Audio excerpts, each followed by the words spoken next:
વડોદરાના પાદરા નજીક આવેલા ગંભીરા બ્રિજ દુર્ઘટનામાં 22 લોકોના મોત થયા હતા.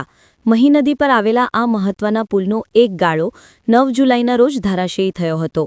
ઘટનાના પગલે મુખ્ય માર્ગ બંધ થતાં પાદરા બોરસદ વિસ્તારમાં રોજગારી અર્થે અવરજવર કરતા હજારો લોકો મુશ્કેલીમાં મુકાયા હતા. વાહન વ્યવહાર ડાયવર્ઝનને કારણે લાંબા ચક્કર લગાવવાની ફરજ પડતા ઔદ્યોગિક વિસ્તારો સુધી પહોંચવામાં અડચણો ઊભી થઈ હતી.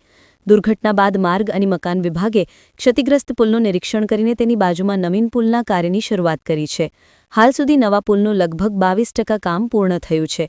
રાહદારીઓ અને ટુ વ્હીલરો માટે જૂના ગંભીરા બ્રિજનું સમારકામ કરીને તેને ચાલુ રાખવાની તૈયારી હાથ ધરાઈ છે.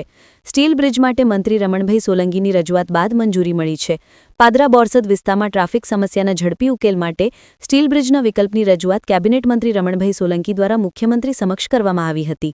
રજૂઆતને અનુસરીને 18 નવેમ્બર 2025થી કુલ 9.12 કરોડના ખર્ચે ક્ષતિગ્રસ્ત પુલ પર નવીનતમ સ્ટીલ બ્રિજ બનાવવા તથા અન્ય ગાળાઓના સમારકામ માટે મંજૂરી અપાઈ છે. કાર્ય પૂર્ણ થવાથી વડોદરા અને આણંદ જિલ્લામાં અવરજવર કરતા લાખો લોકોને રાહત મળશે. ઔદ્યોગિક ક્ષેત્રો સુધી પહોંચવાનું અંતર અને સમય બંને ઘટશે અને વિસ્તારના વાહન વ્યવહારમાં ફરી ગતિ વળશે.